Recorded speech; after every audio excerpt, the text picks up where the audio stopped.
Para po sa ating mga kababayan na nagbabalak na dalhin ang kanilang pamilya dito sa New Zealand, pero nag-aalangan sila sa mga gastos ng cost of living at rent dito sa New Zealand.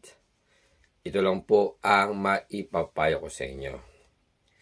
Kung kayo po ay gustong mag-stay at manirahan dito sa New Zealand with your family, ang payo ko po ay dalhin nyo ang family nyo rito para po sila ay makapagtrabaho at ang mga anak naman ay makapag-aral dito sa New Zealand.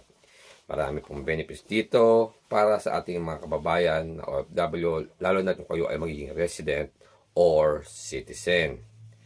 Ngayon, kung kayo naman po ay nagpunta rito sa New Zealand at kayo ay balak lang mag-work pero wala kayong balak mag-stay dito o manirahan talaga, I think it's better na hayaan nyo na lang ang inyong family sa Pilipinas.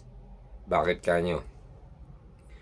Mas madali kayong makakaipon ng pera dahil maganda ang sahod dito sa New Zealand kung ito ay gagastusin nyo sa Pilipinas.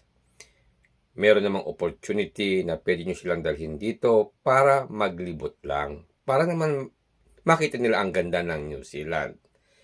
Pero talagang the best ay kung hindi nyo talaga wala kayong balak manirahan dito sa New Zealand, the best talaga guys is mag-stay na lang ang family sa Pilipinas, mag-ipon hanggat nandito kayo sa New Zealand, at mag-impok ng mga properties or mga negosyo.